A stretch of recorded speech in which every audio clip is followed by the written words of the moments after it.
Universe में 95% चीजें हम कभी देख ही नहीं सकते, ना आंखों से, न टेलीस्कोप से और न ही किसी इंस्ट्रूमेंट से। और यही चीज है जो यूनिवर्स को थामे हुए है। और ये ना होती तो गैलेक्सीज ना होते, तारे ना होते और हम भी एग्जिस्ट ना करते। इसका नाम है डार्क मैटर।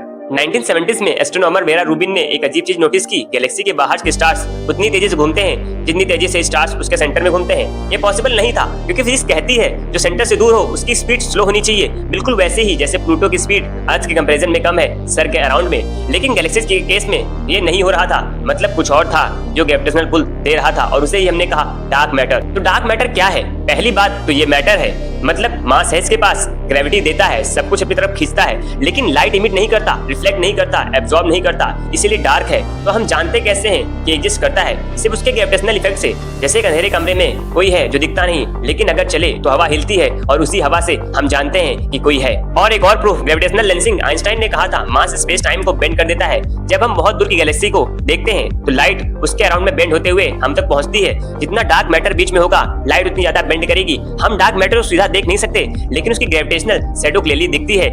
यूनिवर्स में डार्क मैटर नॉर्मल मैटर से 5 गुना ज्यादा है, 5 गुना ज्यादा। लेकिन फिर भी हम अभी तक जानते ही नहीं है कि डार्क मैटर होता क्या है। तो डार्क मैटर क्या है एग्जैक्टली? ऑनेस्टली हम जानते ही नहीं। कुछ साइंटिस्ट कहते हैं WIMPs, weekly interacting massive particles. कुछ कहते हैं एक्सियॉन्स, बहुत छोटे बहुत हल्के पार्टिकल्स। कुछ कहते हैं प्राइमोर्डियल ब्लैक होल्स। लेकिन एक भी प्रूव नहीं हुआ। ये साइंस का सबसे बड़ी अनसॉल्व्ड मिस्ट्री है। जिस चीज ने पूरी यूनिवर्स को बनाया उसके बारे में हम कुछ जानते ही नहीं है।